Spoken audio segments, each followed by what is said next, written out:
So the first effect, what we're gonna do in Fusion is something like this. So I can show you in the timeline, I already did it. Wait, not this, but something like this. So if I go full screen, Fusion is a bit taxing on the system, that's why it's lagging a little bit. So you can see that this text is going together attached to my subject, and you might have seen a lot of this kind of effect in commercials or even in any other video that the text is attached to the object, and that's what we're gonna do now. So how you do it, and for example there are some things here, some effects here, but if we want to search for an effect, so you press Shift plus space, and that gives you a list of all the effects, which is like hundreds of effects in Fusion tab. You don't need to know all these hundreds to make a good video. First we're gonna do is tracker. So whatever you search, it just appears, and there is so many other trackers. So I would just go with a normal tracker.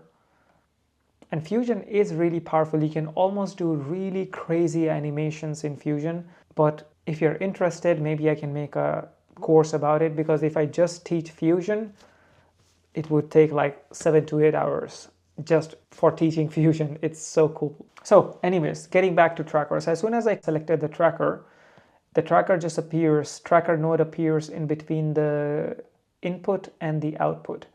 And if you zoom in here, then you can see that there is a green arrow, and then there is a blue arrow, and there's also yellow box. So green arrow is anything that you would put on top of the tracker, that should come on the top. And if you want to put any effect, any mask or so, that would be connected to the blue one.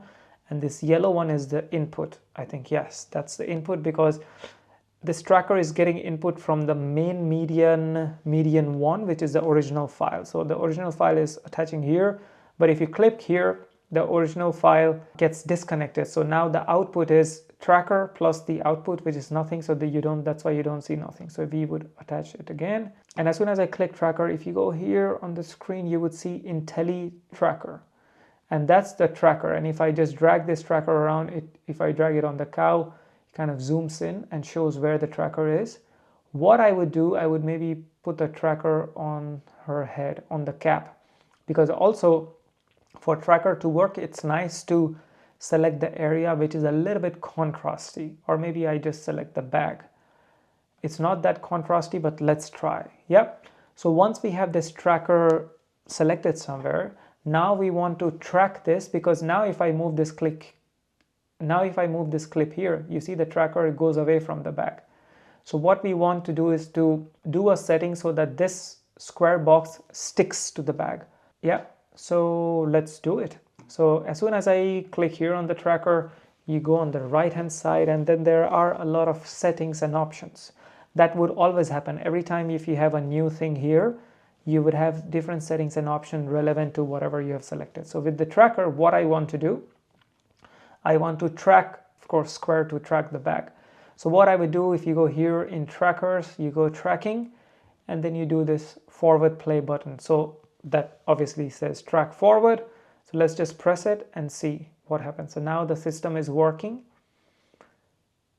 for this image to track forward. And as you can see that it's just tracking all the way until the end, until I just bring the camera down. So let's just go until here. Or maybe what we can do is that we can just crop this end part until here. Let's go back to Fusion. So now you can see that the tracker has tracked the backpack all the way to the end, because you can, if you go here to this green thing, that shows the path, exact path of how that particular point in the bag went throughout the entire video. Now what we can do, we can attach text to the bag, and that would stick to the tracker. So what you want to do, you go to tracker, or maybe you just go shift and space and do text.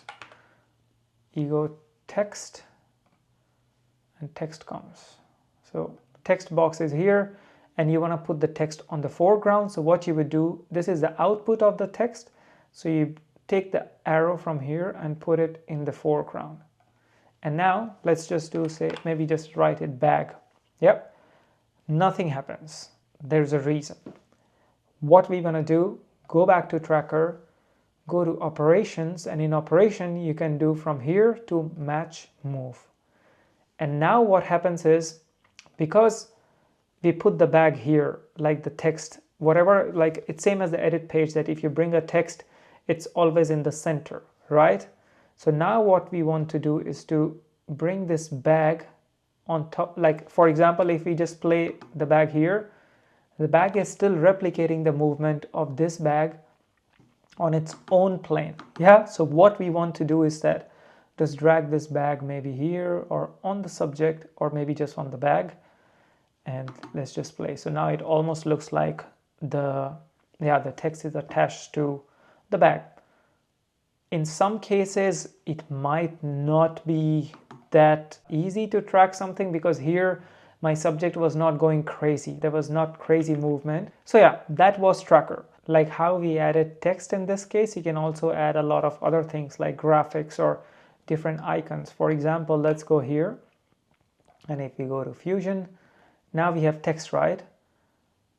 If I just say delete the text, and then if I bring, so now media pool comes in handy. If I just bring this arrow, you can bring this arrow, you can I'll also delete the transform, you can bring, so that's the arrow, you can bring it to the foreground, and now the arrow is here. What you can do, you can change the, you cannot change the position of arrow now because the arrow is not acting as a text. What you need to do, you need to put a transform node. So you just go transform, because as soon as you put transform node, that gives you the option to change the size, change the position of anything. So if I put transform node, so now the transform node is attached to this arrow. So as soon as I click on transform, then I can change the, the position, I can change the size of this arrow, I can also change the angle of this arrow. So let's just go angle, let's just go like this, and if I just bring this up here, then it would be attached to the cap. So you can add anything once you have tracked the object. I usually do text or something like that for just for fun,